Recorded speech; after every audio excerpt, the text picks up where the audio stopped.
गुरु बिन ज्ञान कहां से पाऊं। आज हनुमान जी जिनको कहा जाता है ज्ञानी नाम अग्रगण्यम सकल गुण निधानम वानरा नाम धीशम रघुपति प्रिय भक्तम वातात्मजम नमामि।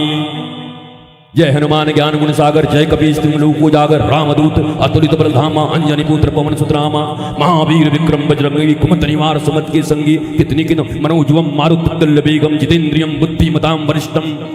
कितने कितने गुण हैं हनुमान जी के भीतर में, परंतु आज वो भी चक्कर खा गए रावण के सामने। क्या बोलूं?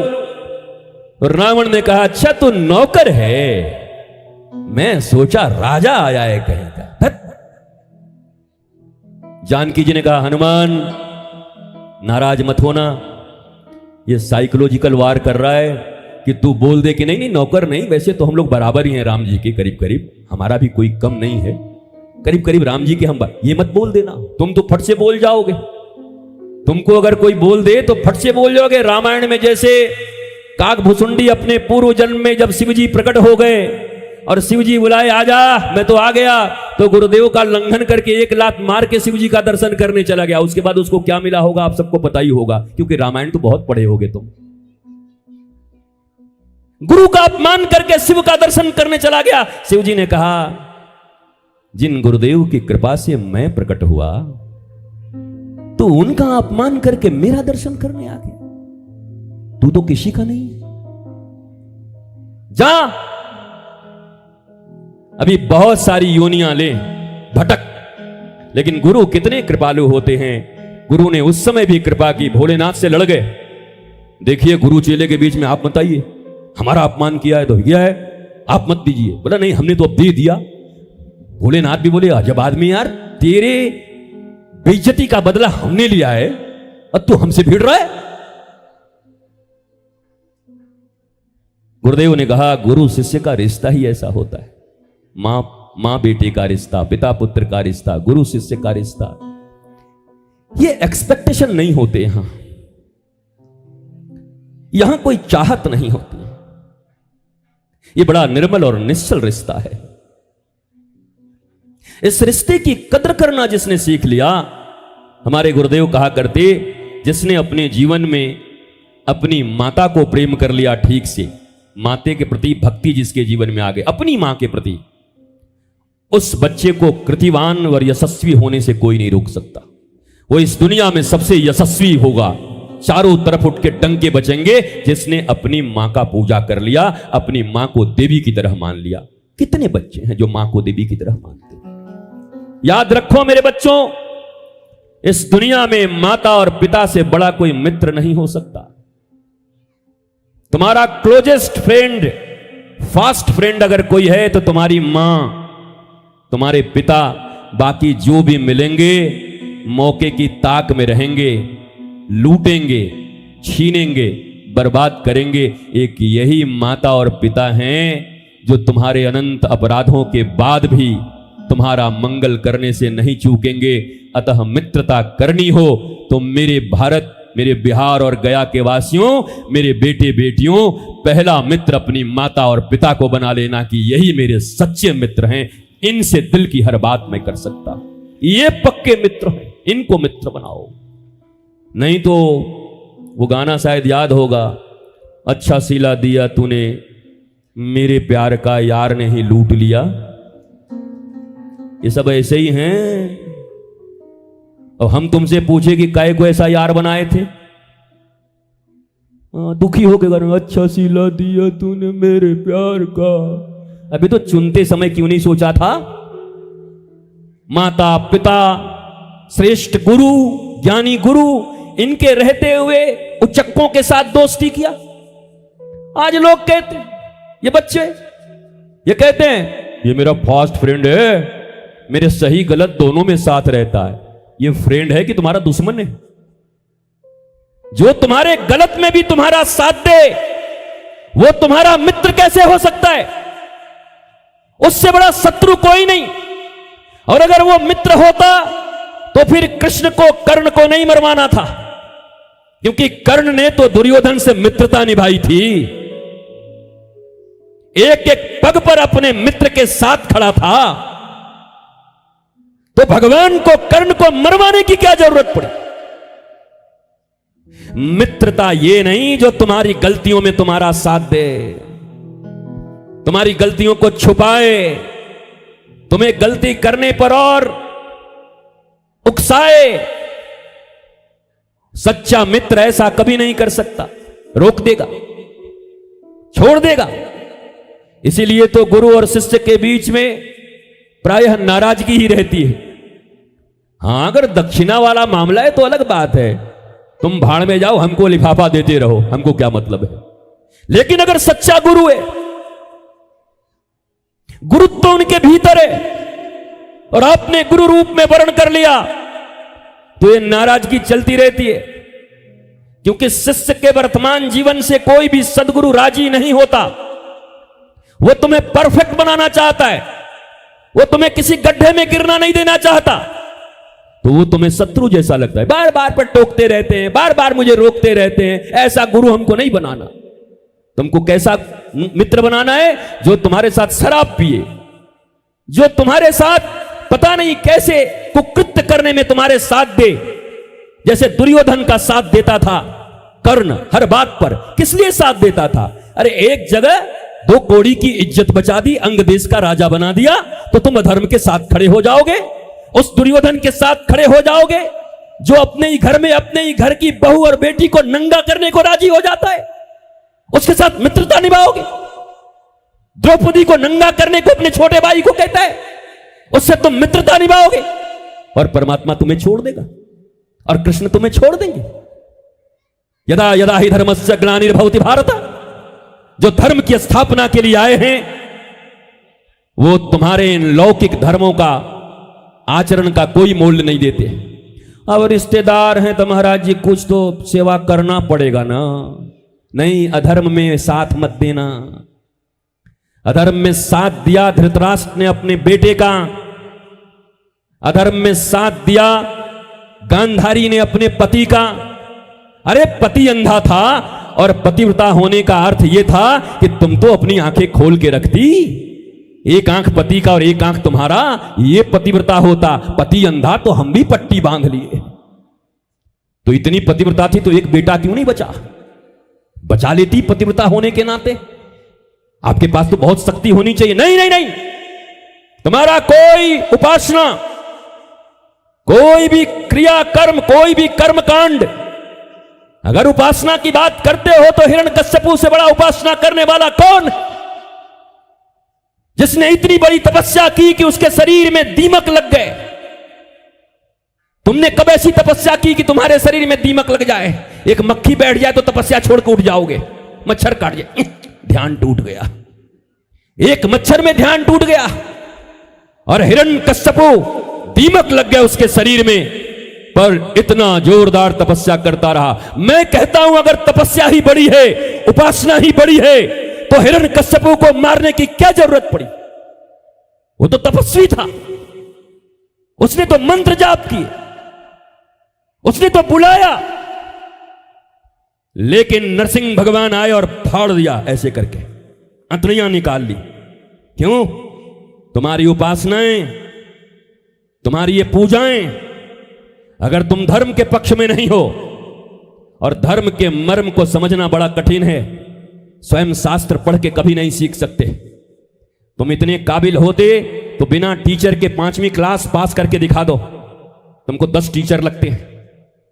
हाई स्कूल में तुम्हारे कोचिंग क्लासेस चलने लगते हैं, स्कूल के बाद भी मैथ्स के अलग, इंग्लिश के अलग, तब जाकर के बड़ी मुश्किल से पास कर पाते हो। और धर्म जैसा चीज, आध्यात्म जैसा चीज, जो इस दुनिया का सबसे प्रीशियस है, सबसे महत्वपूर्ण चीज, जो तुम्हें आनंदित बना सकता है, जो तुम्हें युवराज बना सकता है, जो तुम्हें सम्राटों की जिंदगी दे सकता है, तुम्हारे भीतर में आने वाले किसी भी प्रकार के दुख को वो रोक सकता है। सच्चिदानंद रूपाय विश्वोत्पत्त्यादि हेतवे तापत्रय विनाशाय श्री कृष्णाय वयम नमः। इन तीनों प्रकार के तापों से अगर कोई मुक्त कर सकता है तो वो ईश्वर की सच्ची आराधना। What's your process, it's not important, what's your motive, it's more important. तुम्हारा प्रोसेस क्या है इससे कोई फर्क नहीं पड़ता, तुम्हारा उद्देश्य क्या है इससे बहुत ज्यादा फर्क पड़ता है। श्री कृष्ण ने कहा युधिष्ठिर को, झूठ बोलो जाकर अपने गुरु से। युधिष्ठिर को पूछना चाहिए था, महाराज हमें मिले हैं, भगवान हो। हमारे तुम्हारे जैसे लोग होते, आज मीडिया होती तो ये देखो भगवान, ये श्री कृष्ण एक नंबर का झूठा है, ये अपने भक्तों को झूठ बोलना सिखा रहा है, गुरु और शिष्य में लड़ाई करवा रहा है, फलाना तक। ऐसे कैमरा लेके खड़े हो जाते हैं और दिन भर यही न्यूज चलता। सावधान हो जाओ, जिनको तुम लोग भगवान मानते थे एक नंबर के झूठे निकले। उन्होंने युधिष्ठिर जैसे बच्चे को झूठ बोलना सिखाया है। बोलो खामोश क्यों हो भाई, चोट लग रही है। आज की अगर मीडिया होती तो यह कहती कि नहीं, परंतु कृष्ण को इस बात का कोई कम नहीं है।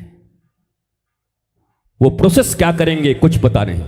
उनका उद्देश्य है जितने भी अधार्मिक लोग हैं पृथ्वी से समाप्त करना है और धर्म की स्थापना करनी है।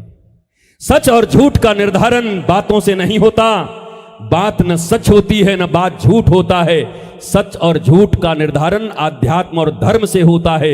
जो अस्तित्व के पक्ष में है वही सत्य है और जो अस्तित्व के विपक्ष में है वही झूठ है। केवल बातें सच झूठ नहीं होती। रोज इसी के लिए घरों में लड़ाई होता, तुमने मुझसे झूठ बोला। अरे कई बात का झूठ बोला? जिस बात को कहने से घर में शांति मिले तो रोज 10 झूठ बोलना। मैं कह के जा रहा हूं, जो पाप लगेगा मुझे लगेगा व्यासपीठ पर। गया के वासियों, ये कहते हुए ऐसा लगता है जैसे बोल रहा हूं रामगढ़ के वासियों। गया के वासियों, जो पाप होगा वो मेरा होगा। मैं इस धर्म दंड की सौगंध लेके कहता हूं, अपने परिवार में, समाज में, राष्ट्र में और पूरे विश्व में शांति की स्थापना के लिए अगर 10 झूठ बोलने पड़े तो समझ लेना कि वो झूठ नहीं है, बल्कि 10 सत्य तुमने बोले हैं जिससे शांति और प्रेम की स्थापना तुमने कराई है। ये है सच और झूठ। कहां फंसे हो? ये पाप, ये पुण्य, ये झूठ कैसी बोलूं महाराज मैं? अच्छा सच सच ज्यादा कहां बोलते हैं? जहां किसी की कमी देखते हैं। हाँ, हम तो महाराज जी एकदम सच बोलते हैं।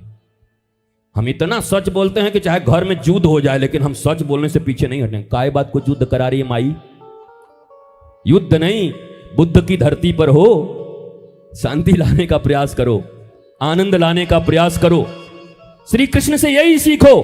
केवल श्री कृष्ण को माखन मिश्री देकर के 2 डंडे लेकर के रास रचो हे, रास रचो हे, इससे श्री कृष्ण का कोई वास्ता नहीं है। ध्यान दे देना। रास शब्द का अर्थ होता है जीवात्मा और परमात्मा का मिलन। किसी नाच को रास नहीं कहते। पहले ठीक से पढ़ो, समझो, जानो धर्म के मर्म को। मर्म न जाने धर्म बखाने। बताओ, भागवत की कथाएं चलती, लोग गाना गवाते हैं, अरे द्वारे पालो कन्हैया से कह दो, और दिखाता है एक बेचारा बूढ़ा आदमी सुदामा बन करके ऐसे आ रहा, द्वारपाल ने धक्का दे दिया। किस भागवत में लिखी है? तुम मनोरंजक बनाने के लिए चीजों को झूठ बोलोगे। श्री कृष्ण के दरबार में पूरी रात्रि में अबला, विधवा, बच्चे, जरूरतमंद, ये कोई भी आ जाए तो सीधे श्री कृष्ण के कक्ष तक ले जाने की व्यवस्था थी। अगर श्री कृष्ण शयन में है तब भी। और सुदामा जैसे विप्र के आगमन पर वहां का द्वारपाल उनको धक्का देगा? ये किसने बताया? किस भागवत में है? कुछ भी करोगे, फिल्मों की तरह मसाला बनाने के लिए कुछ भी भर दोगे, किसी चीज से मतलब नहीं रखोगे। ये क्या प्रतिष्ठा होगी? तुम्हारे बच्चे पूछेंगे, मां जब श्री कृष्ण भगवान हैं तो उन्होंने ऐसे द्वारपाल क्यों रखे थे उज्जड? पूछ सकता है तुम्हारा बच्चा, क्या जवाब दोगी? कि श्री कृष्ण भगवान हैं, उनके द्वारपाल इतने भ्रष्टाचारी किसी गरीब को ऐसे धक्का मारकर गिरा दें? ये कैसे कृपा निधान है? ये कैसे दयालु हैं? ये प्रश्न पूछा जा सकता है। क्या जवाब दोगे? तो मनोरंजक बनाने के लिए कुछ भी करोगे, कुछ भी जोड़ोगे, कुछ भी घटाओगे। ये धर्म बहुत कठिन है डगर पनघट की, झटपट भर लाओ यमुना से मटकी। याद रखो, श्री कृष्ण के यहां सुदामा जी के जाने के बाद जैसे ही उन्होंने कहा, उनको तुरंत विश्राम कराया गया। पंखे लेकर लोग खड़े हो गए। दौड़ा हुआ गया एक व्यक्ति और सिर्फ श्री कृष्ण को बताया, और वहां से सुदामा को लेकर के चल पड़े थे बिना पूछे ही, कि मेरे पूछने से पहले तू जाकर के आने से पहले पूछ ले।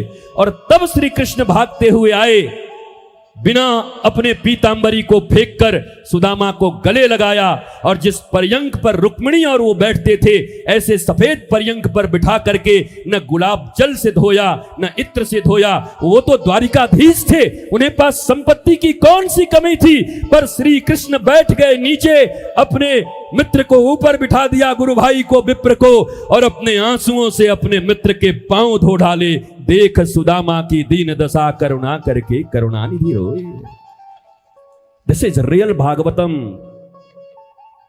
इस भागवत का प्रचार करो, दम है तो सत्य का प्रचार करो, सुनो भी सत्य, पढ़ाओ भी बच्चों को सत्य, बताओ भी बच्चों को सत्य।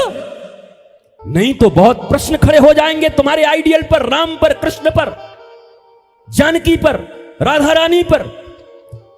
आज गलियों में, मोहल्लों में कोई बच्चे बच्चियों के बीच में कोई ऐसा संबंध हुआ तो लोग क्या कहते हैं, फलानवा न रासलीला करत। दिस इज रासलीला। शर्म करो। इससे बड़ी शर्मिंदगी इस राष्ट्र के लिए कुछ नहीं हो सकता। तुम धार्मिक हो, तुमसे अच्छे तो नास्तिक लोग हैं। तुम धार्मिकता का चोला ओढ़ करके और भगवान श्री कृष्ण के और गोपियों के मिलन को, ग्वाल बाल के मिलन को, आत्मा और परमात्मा के मिलन के, जीव और शिव के मिलन को तुम लड़के और लड़कियों के मिलन की रास लीला कहते हो। ये तुम्हारी समझ है? ये तुम्हारी पढ़ाई है? ये तुमने कथाएं सुनाए? कहां है ये कथा रासलीला में? रसौ वैशः, जो शरीर से ऊपर उठे, शरीर, इंद्रिया, मन, बुद्धि, चित्त, अहंकार, तब आत्मा। ये सप्तम द्वार पर आत्मा है। हम शरीर में जी रहे हैं। असुसु रमन्ते इति असुर, जो केवल अपने शरीर में, शरीर के लिए और शरीर के रिश्तों के लिए जीता है, उसी को असुर कहते हैं, राक्षस कहते हैं। हमारा शास्त्र तो ये कहता है। तुमको किसी ने बताया आज तक?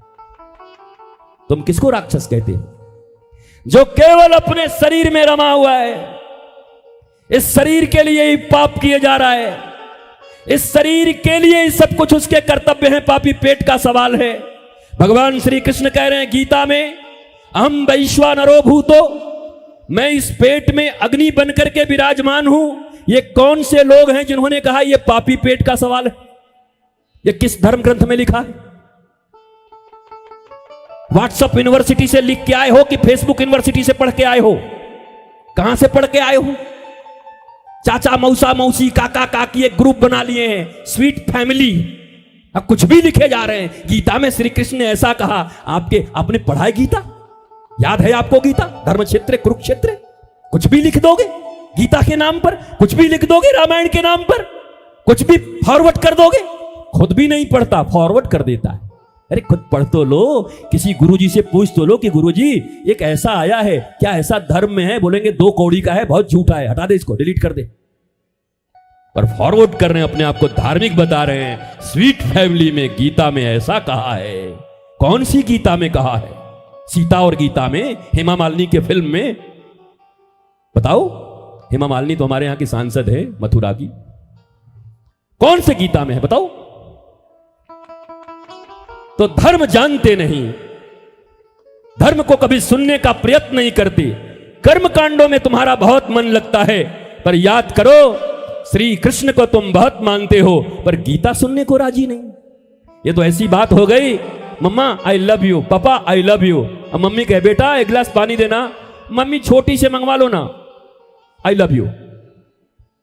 बेटा थोड़ा मेरा दवाई ले आना, मम्मी उससे मंगवा लो ना, आई लव यू। बेटा सब्जी ले आया तो मम्मी मैं सब्जी नहीं लाऊंगा, किसी और से मंगवा लो, आई लव यू। बेटा आटा ले आ, गेहूं पिसवा कर, हमसे नहीं, आई लव यू। तो ये मैया पकड़ेगी तेरे आई लव यू का अचार डालू मैं? बोल क्या करूं ऐसा I love you? Love without loving activities towards the beloved is same SHAM।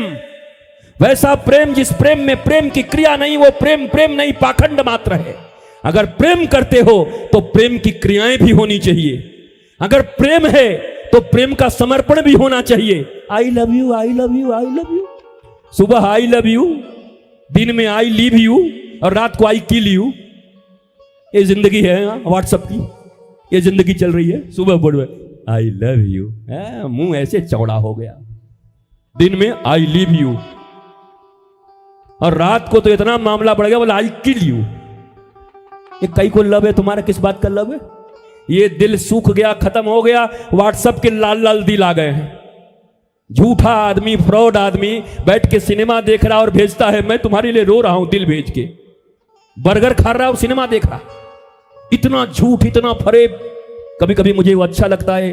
वो अमिताभ बच्चन एक फिल्म बनाया था अग्निपथ, उसमें कहता है हे अन्ना ये फोन भी अजीब चीजें हैं।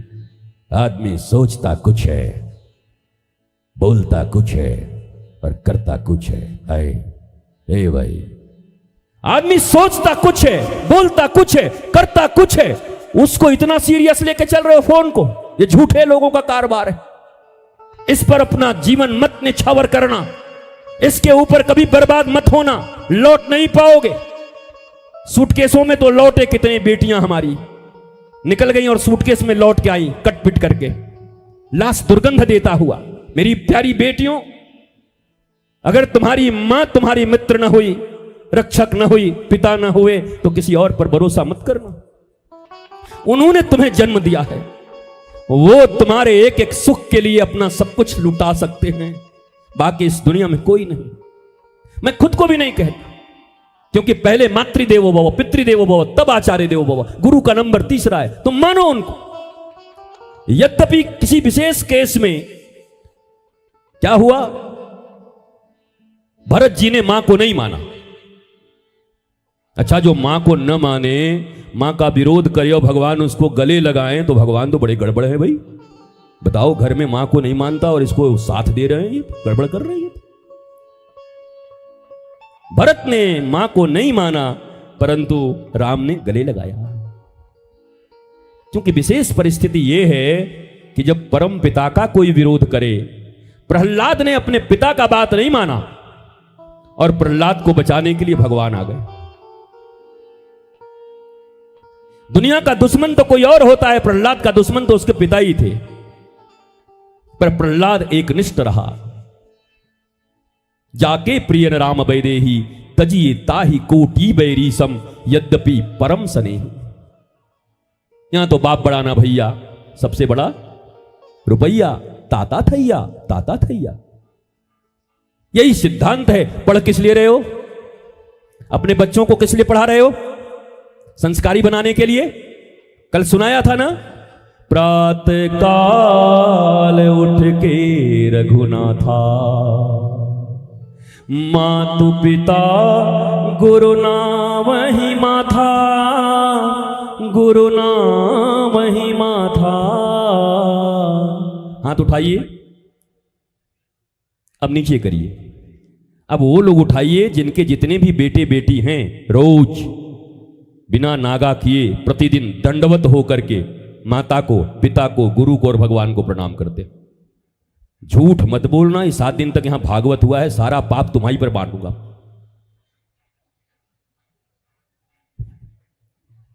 ये सन्नाटा क्यों है भाई? हैं? अब पेपर में छपेगा, टीवी में आएगा, गया जी में दिव्य कथा हुई, ये महाराज आए, वो महाराज आए, हजारों की भीड़ ने, श्रद्धालुओं ने खूब लाभ लिया। क्या खाक लाभ लिया?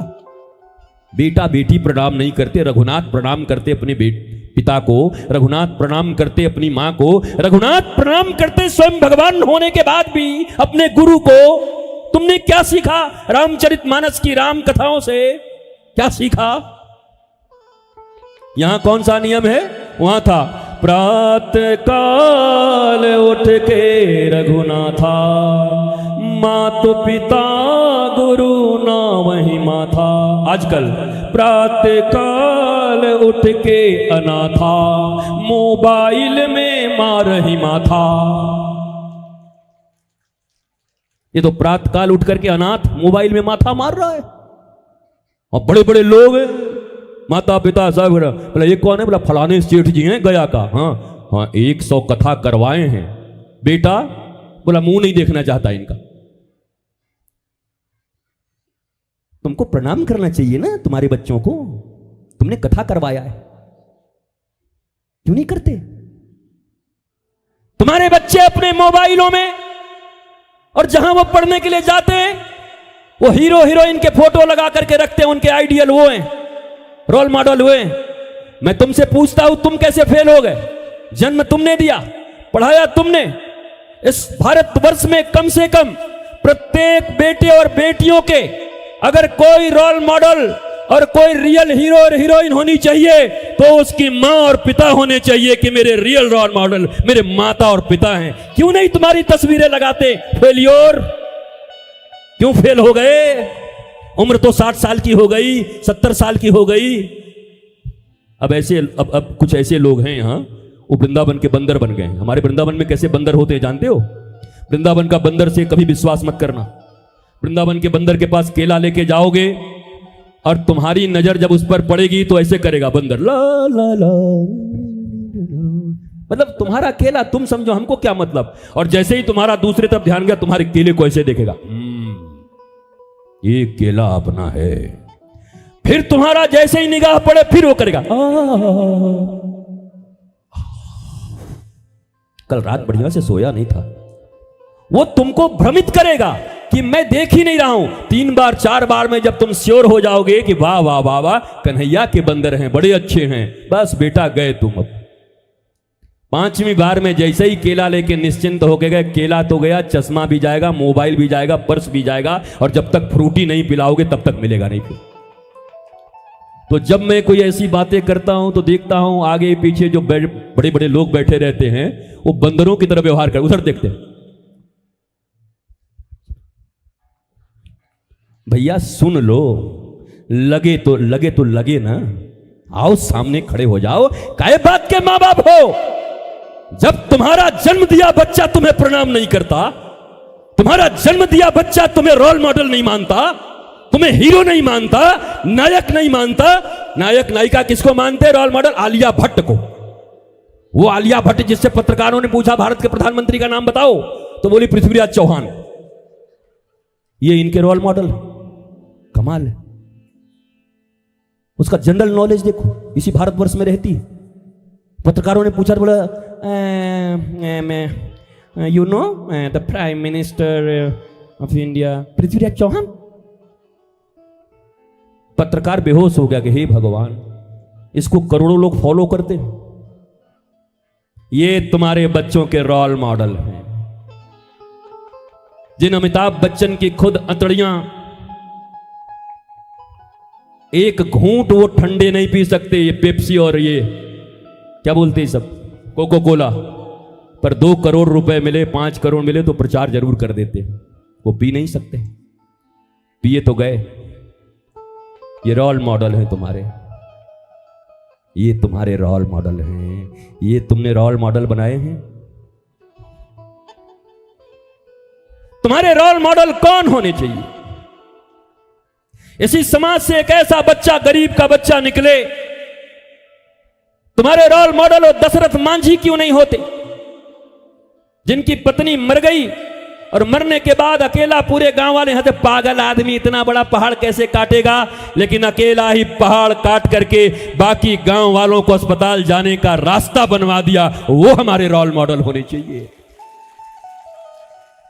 500 वर्ष की अस्मिता को पुनः जागृत करके भारत मां के जिन वीरों ने, इसी गया में भी जब रामनवमी रखी जाती होगी, सरस्वती पूजा रखी जाती होगी, दुर्गा पूजा रखा जाता होगा, तो लोग उनको आवारा कहते होंगे, चंदाखोर कहते होंगे। ये चंदाखोर लोग, आवारा लोग, और ये बड़े बड़े लोग अपने बेटे बेटियों को लेकर डाइनिंग हॉल में बैठे रहते थे।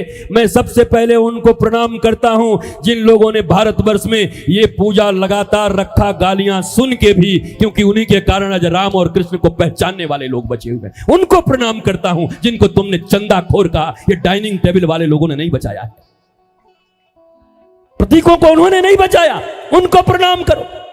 भारत मां के वो सपूत जो 500 वर्ष से कभी काम न हो पाया, लोग राजनीतिक कह देंगे, पर जिन सपूतों के नेतृत्व में, जिन सरकारों के नेतृत्व में अयोध्या जी में 22 तारीख को भव्य राम मंदिर की प्राण प्रतिष्ठा हुई, ऐसे वीर सपूतों को नमन करता हूं, चाहे उनका नाम जो भी हो। मैं किसी दल का नहीं हूं, मैं दल के दलदल में नहीं हूं, पर भारत के दिल की बात करने से मुझे कोई नहीं रोक सकता। मैं भारत के दिल की बात करता रहूंगा। भारत मां के सर कट गए थे। पहले भारत मां बहुत तगड़ी थी, बहुत अच्छी थी। अफगानिस्तान तुम्हारा था, पाकिस्तान तुम्हारा था, बांग्लादेश तुम्हारा था, ये जितने छोटे मोटे उड़ान उड़ान सब तुम्हारे थे। ऐसा भारत माता का शरीर था, काट काट के लोगों ने ऐसा बना दिया, और अंत में इसी भारत माता के कश्मीर को भी काट दिया लोगों ने, सर काट दिया था। मैं नमन करता हूं इसी सरकार में उन बेटों को, भारत मां के सपूतों को, जिन्होंने भारत मां का सर फिर से जोड़ दिया 370 हटा। मैं नमन और प्रणाम करता हूं, वंदन करता हूं। अरे जो सच है उसे बोलो ना। एजेंट कहेंगे लोग, what do you mean by agent? Agent का अर्थ होता है संवाहक, संवाहक का अर्थ होता है कोई गुलाब का फूल खिला हुआ है, तुम्हारे पास नाक भी है, पर अगर एजेंट ना हो तो तुम उसकी सुगंध नहीं ले सकते। एजेंट कौन है? हनुमान जी के पिताजी पवन। जब हनुमान जी के पिताजी एजेंट हैं तो तुम कहां के किस खेत की मूली हो? सच्ची और अच्छी चीजों को तुम्हारी नासिका तक जो पहुंचा दिया उसी को एजेंट कहते, हिंदी में संवाहक कहते। तुम भी अपने जीवन में जो सच्चे और अच्छे कार्य कर रहे हैं, ऐसे लोग कहीं हो, उनका एजेंट बन करके उनकी खुशबू पूरे देश और दुनिया में फैलाओ। ये बन करके तुम्हें गर्व होना चाहिए, इसमें लज्जा नहीं आनी चाहिए। किस बात की लज्जा? बताओ ना, जवाब दो। लज्जा किस बात का है? किस बात का लज्जा है? भारत माता हमारी नहीं है? मैं भारत मां की गोद में नहीं खेला हूं? साधु होने से पहले मैं यहां का एक नागरिक नहीं हूं? क्या भारत माता के प्रति मेरे कर्तव्य नहीं है? पर हमें लोगों ने पढ़ाया है, ये पता है ऐसे अनपढ़ लोग हैं, पढ़े लिखे लोग, कि इनको थोड़ा सा प्रतिष्ठा पर, जैसे रावण ने पूछा तू नौकर है, स्लेव है? अरे मैं सोचा तू बहुत बड़ा कहीं का। तो हनुमान जी ने कहा अच्छा तू साइकोलॉजिकल वार करता है मेरे ऊपर। सीता जी ने फिर कहा सुन, अब तेरी परीक्षा है कि तू कितना ज्ञानी है। रावण ने ऐसा प्रश्न किया है, ऐसा उत्तर दे कि आज इस विद्वान रावण की सभा में रघुनाथ की जय जय हो जाए। और तब हनुमान जी ने दोनों हाथ उठाया और हाथ उठाकर कहा सुन रावण, तू काम का दास, तू चाम का दास, तू नाम का दास, तू दाम का दास, तुझसे तो अच्छा मैं श्री राम का दास। मैं हूं दास, पर श्री राम का हूं, काम का नहीं हूं, वासना का नहीं हूं, मैं रामदास हूं। ये वाल्मीकि रामायण है। तुम्हें दासता तो करनी पड़ेगी, नौकर तो बनोगे, या तो वासना के या उपासना के। तुम डिसाइड करो किसका बनना। तुम्हें दासता तो करनी पड़ेगी, या कामना का या रामना का, राधा रामना का। किसका बनना चाहते हो तुम डिसाइड करो। या तो दाम के, बाप बड़ाना भैया, रुपया के दास बनोगे, या श्री राम के बनोगे। तुम डिसाइड करोगे किसके बनना चाहते हो। और इस बात का प्रमाण है जिन्होंने सब कुछ छोड़कर काम, नाम, चाम, दाम और राम की दास्ता की। राम मंदिर दुनिया में कम है, पर जिन्होंने दास्ता की उनके मंदिर गली गली में हनुमान जी के मंदिर हैं। उनकी इतनी प्रतिष्ठा और इतनी रामदास बनो भैया, रामदास बनो, राम जी के दास बनो। रामो विग्रहवान धर्म, चलते फिरते धर्म है राम जी। अगर धर्म सीखना है शास्त्र की जरूरत नहीं है, अगर राम जी सामने आ जाएं तो वही धर्म है, उनको फॉलो करो, वही राम जी, वही धर्म है। रामो विग्रहवान धर्म, चलते फिरते धर्म है। मेरी माताओं, मैं आपको प्रणाम करने आया हूं, नमन करने आया हूं। इतनी लंबी कथा सुनने के बाद भी तुम बैठे हुए हो।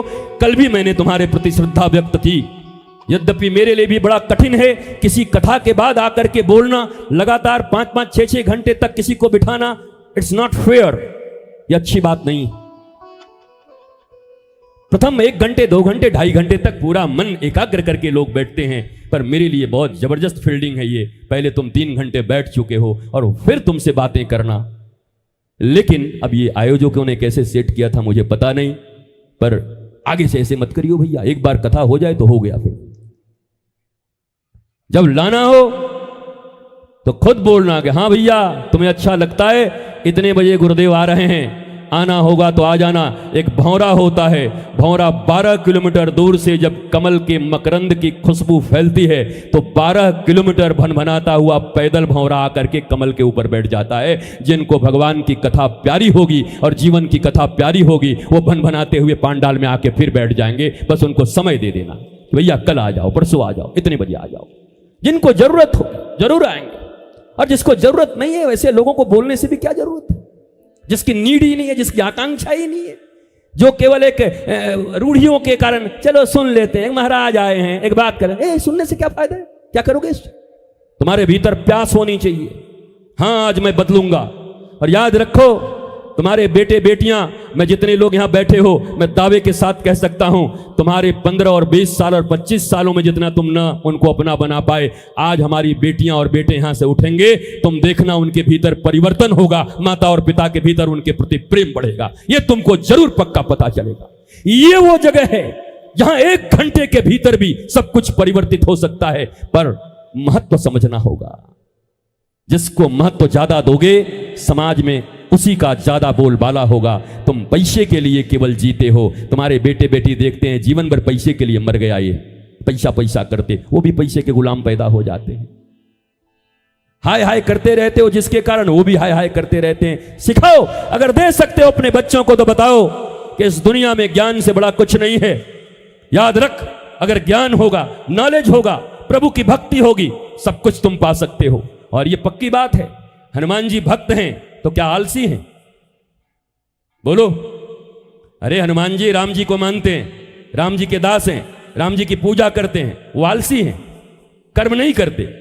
हाँ तो कुछ लोगों ने ट्रक पे लिखवा रखा, महाराज जी हमें तो कर्म ही पूजा है। कौन सा कर्म बेटा, कैसा कर्म पूजा है? कर्म ही पूजा है? कहां लिखा है कर्म ही पूजा? कौन से शास्त्र में? अभी ले आओ, हम भी पढ़े जरा। कौन सा कर्म? कर्म, अकर्म, विकर्म, सुकर्म, कौन सा कर्म? ये ट्रक पर 2 रुपए की पट्टियां लिखवा करके वहां से धर्म पढ़ रहे हो? ऑटो रिक्शा पर लिखा हुआ ये कली चली वहां, वो बली बनी वहां, उससे धर्म सीख रहे हो?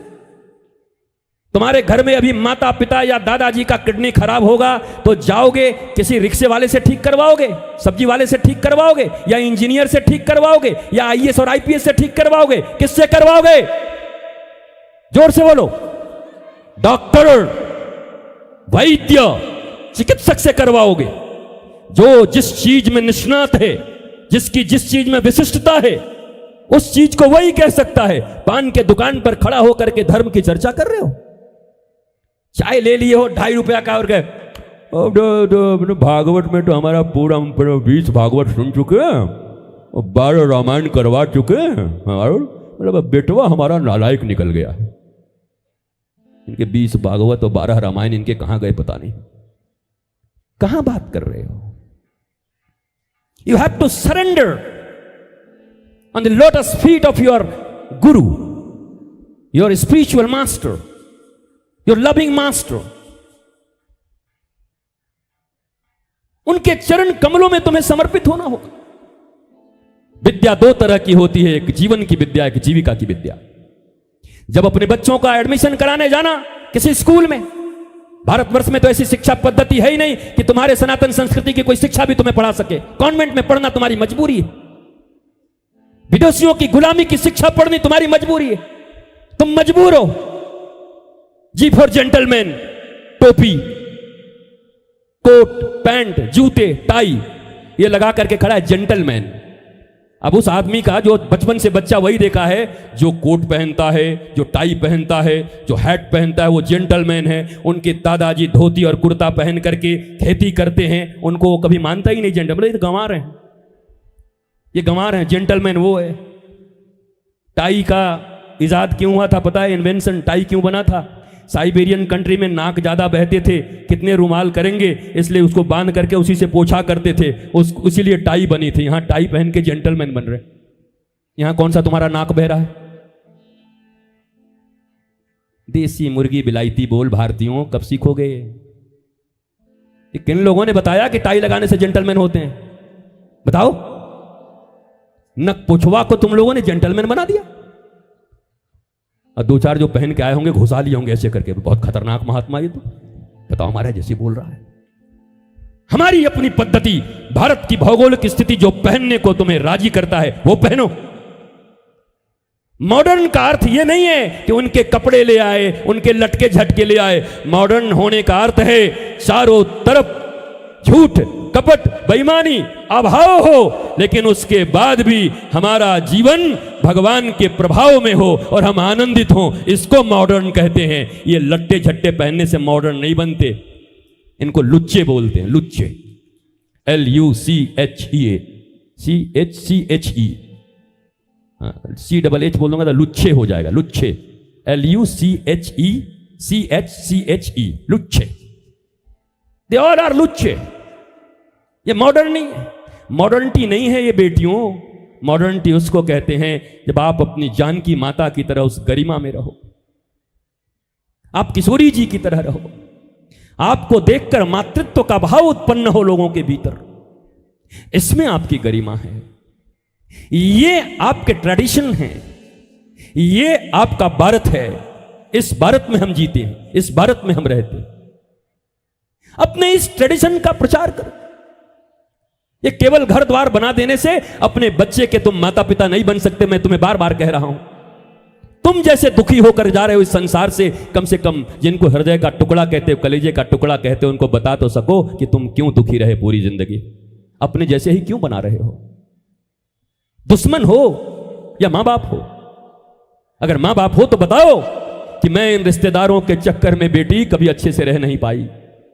ये कभी पास आते थे, कभी निंदा करते थे, इन्हीं लोगों को खुश करने में हमारी जिंदगी बर्बाद हो गई। मेरे प्यारे बच्चे, क्या कहेंगे लोग, सबसे बड़ा रोग, तुम इसकी चिंता मत करना। धर्म के पथ पर चलना। तुम अवश्य ही जब नाम लिखवाने जाओ अपने बच्चे का, तो स्कूल में नाम लिखवाते समय कह देना ये वो जगह है जहां तुम्हें यह सिखाया जाएगा कि तुम कमाओगे कैसे, जीविका की विद्या, हाउ टू अर्न मनी। और ठीक उसी दिन, उससे पहले सदगुरु के पास ले जाना, उनके चरणों में झुकाना और ऋषि के चरणों में झुका के कहना वहां तुम्हें जीविका की विद्या मिलेगी और यहां तुम्हें जीवन का विद्या मिलेगा। गुरुदेव तुम्हें जीवन की विद्या देंगे। पढ़े लिखे होकर के गोलियां मार करके और तुम कभी आत्महत्या नहीं करोगे, जहर खा के आत्महत्या नहीं करोगे। इसी बक्सर में तुम्हारे एक डीएम रहा करते थे, तुम्हारे बिहार में, बहुत पढ़ा होगा तुम लोगों ने। गाजियाबाद में जाकर के ट्रेन के नीचे आकर के उन्होंने आत्महत्या कर ली थी। इसी बिहार के बच्चे थे वो। IAS, इंडियन एडमिनिस्ट्रेटिव सर्विस, भारतीय प्रशासनिक सेवा। किसी का बच्चा IAS बन जाए तो पूरे गांव और पूरे जिले में हल्ला हो जाता है। मैं पूछता हूं, ऐसी कौन सी बात थी? क्या जीवन की विद्या की कमी रह गई थी? केवल एकेडमिक क्वालिफिकेशन रहा होगा?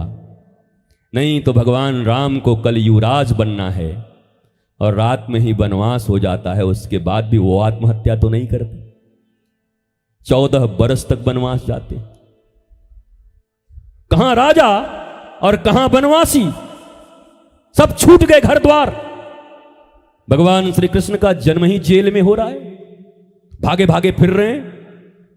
6 दिन में बच्चों को लोग उठाकर अल्लाह मुन्ना करते हैं, 6 दिन में पूतना मारने पहुंच गई। बताओ कैसे संघर्ष के जीवन है भगवान श्री कृष्ण के। तुम्हारा 6 दिन में तो और वहां 6 दिन में पूतना मौसी आ गई, अब मैं तुझे मारूंगी। भगवान कहते हैं आओ मौसी आओ, तुम्हारा काम तमाम करना है। पूतना का अर्थ होता है पूतना जो पवित्र नहीं है, अविद्या। पूतना कोई राक्षसी नहीं है, जो पवित्र नहीं है वही पूतना है। जिसके जीवन में कपट है वही पूतना है, कपट रूपी पूतना। कपट है पूतना है। पूतना कोई भीम भयंकर ऐसी लेडी नहीं है। वो 2.5 फीट की भी हो सकती है, 3 फीट की भी पूतना, जो पवित्र नहीं, जिसके पास विद्या नहीं, वो भी पूतना हो सकती है। मंथरा कोई लेडीज ही नहीं। जब मैं मंथरा कहता हूं तो पुरुष लोग उधर देखते हैं माताओं की तरफ कि 1 नंबर की मंथरा है। अरे मंथरा नारी पुरुष नहीं है। मंथरा उसको कहते हैं जिसकी बुद्धि मंथर हो गई है, जिसका विवेक मंथर हो गया है, जिसको अपने पराये का पहचान नहीं, जिसको भगवान और शैतान का पहचान नहीं, उसको मंथरा कहते हैं। वो लेडीज भी हो सकता है, जेंट्स भी हो सकता है। तुम भी मंथारा हो सकते हो। हाँ, मंथरा बोले तो इधर देखते हैं, ये मंथरा, तुम मंथरा। मैं और मेरा मन मंथरा नंबर 1। सबसे बड़ी मंथरा कौन है? मेरा मन है, जो मुझे भटकाती है, जो मुझे अटकाती है, जो मुझे परेशान करती। मन है एव मनुष्यानाम कारणम बंध मोक्ष एव ही। तैतरीय उपनिषद की बात है। ये मन ही वो चाबी है जो एक तरफ घुमा दो तो ताला बंद हो जाए, और खोलना हो तो दूसरी तरफ घुमा दो। ये मन तुम्हें बंधन में भी रख सकता है, और इसी मन से तुम बंधन को तोड़कर स्वतंत्र भी हो सकते हो, आनंदित भी हो सकते हो। मन वो चाबी है, बस घुमाना किधर है ये सदगुरु से सीख लो, ये धर्म से सीख लो, ये आध्यात्म से सीख लो कि इस चाबी को घुमाना किधर है। इसी मन से मुक्ति मिलेगी और इसी मन से बंधन मिलेगा। हंसो, मुस्कुराओ मेरी मां, मुस्कुराओ। तुम मुस्कुराओगी तो तुम्हारे बच्चे मुस्कुराते हुए आएंगे। तुम अगर ऐसे आंख करके रहोगे तो बच्चे लोग भी ऐसे ही आएंगे, आंख करके टेढ़ा देखते हुए। हर समय मुस्कुराया करो, आह्लादित रहा करो। तुम करुणामयी हो, कृपामयी हो, ममता है तुम्हारे भीतर में, पर ममता को अंधकार, अहंकार और अज्ञान मत बनाओ। ममता शब्द का अर्थ सीखो। लक्ष्मण जी की मैया कहती हैं कि पुत्रवती जुवती जग सोई। इस दुनिया में पुत्रवती कहलाने की अधिकारिणी वही है जिसने अपने पुत्र को रघुपति का भक्त बना दिया हो। बाकी तो पुत्रवती होके भी बांझ के जैसी है। शास्त्र तो यही कहता है। अगर तुम्हारी संतानें ईश्वर भक्त नहीं हुई, अगर तुम्हारी संतानें राम और कृष्ण के प्रति आसक्त नहीं हुई, उनकी भक्ति न हुआ उनके जीवन में, तो तुम कैकसी बन जाओगे, रावण की मम्मी। रावण बड़ा छोटा था बेचारा, बेचारा कहता हूं मैं। रावण को रावण बनाने में उसकी मां का हाथ है। आप बड़ा अच्छे से पढ़ा करो ठीक से। वो मां से पूछता था जाकर के, मातृदेवो भव पितृदेवो भव। और मां क्या कहती थी? वो राक्षसी कुल की थी। वो बोलती थी, तूने मेरा दूध पिया है, तू बिल्कुल मेरे जैसा है। अपने मामाओं का बदला लेना तुम। तुम्हारे मामा से देवता लोग लड़े हैं, उनसे बदला लेना। बड़ा कंफ्यूज होता था। पितृकुल के लोग कहा करते थे ऋषि बनो, ऋषि बनो, श्रेष्ठ काम करो। बड़ा कंफ्यूज था। जाकर एक दिन आचार्य से पूछा, मैं क्या करूं? आचार्य ने कहा, मातृ देवो भव पितृ देवो भव आचार्य देवो भव। पहली बात मां की मानना, और वहीं से कैकसी के कारण रावण रावण बन गया। काश उस दिन भरत की तरह हो जाता रावण, और कहता मैं कैकई की बात नहीं सुनूंगा, तो रावण रावण नहीं बनता। ये राम लीला, ये कृष्ण लीला, इनमें खोट देखने के लिए तुमको परीक्षक नहीं बनाया गया, एग्जामिनर नहीं बनाया गया तुमको। तुम पीएचडी करके नहीं आए हो। ये तो सिनेमा बनाया भगवान ने। भगवान ही इसके डायरेक्टर, भगवान ही इसके प्रोड्यूसर, भगवान ही इसके हीरो, और भगवान ही सारे लोगों को चुने हैं। बोलो ये रावण और कुंभकर्ण कौन है जी? वैकुंठाधिपति नारायण के द्वारपाल हैं जय और विजय। कौन है? राम जी ने सिनेमा बनाया। सिनेमा हम लोगों के लिए बनाया कि ऐसा करोगे तो ऐसा मिलेगा, ऐसा करोगे तो ऐसा मिलेगा, ऐसा करोगे तो ऐसा मिलेगा। पर कमाल है हमारा बिहार भी। यहां पटना का एक आदमी राम जी के ऊपर केस कर दिया था कि सीता जी को कैसे छोड़ दिए थे। अब जाके मानना पड़ेगा बिहार को भी भाई, एक से एक बड़े बड़े लोग हैं यहां पर। भैया राम जी के जीवन से सीखकर अपने जीवन को राममय बना लो।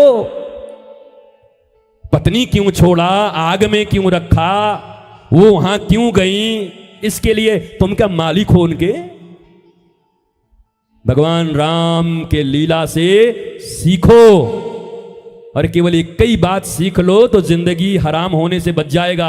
अपने बच्चे लोगों को प्रणाम करना ही सिखा दो कि राम जी देखो बेटा प्रणाम करते थे, वो तो नहीं सिखा पाए। पत्नी क्यों छोड़ दिया, ये तो ठीक नहीं हुआ, राम जी ने ठीक नहीं किया। अरे राम जी की मम्मी राम जी के ऊपर बताएंगी कि राम जी ने क्या किया। इनको जजमेंट करने का अधिकार मिला है राम जी का। भगवान बुद्ध की धरती है ये। वो तो बच्चा कितने दिन का था जब छोड़कर भागे थे? तो बोलो, पत्नी और बच्चे को रात में छोड़ के भाग गए थे तो कितने दिन का बच्चा था? आप लोग जाती हैं कि नहीं बुद्ध का दर्शन करने? कभी कभी करिए ना, सावधानी से करिएगा, कहीं भाग न जाए रात में आपका वाला भी। वो देखोगे कि बुद्ध क्यों गए, पत्नी को क्यों छोड़ दिया, ये जजमेंट करोगे। बच्चे को क्यों छोड़ दिया, जिम्मेवारियों को क्यों छोड़ दिया, जिम्मेवारी पूरा नहीं किया। एक कैसी विकृत बुद्धि है। उन्होंने एक इंस्टेंस सेट किया कि जीवन में खुद को पहचानने के लिए जाना पड़ा, गए और इसी बोधि वृक्ष के नीचे खुद को पहचाना और फिर लौट कर गए पूरी दुनिया में, और जाकर दुखों से जैसे मुक्ति लोगों को मिल सकती है वो राह बताया उनको।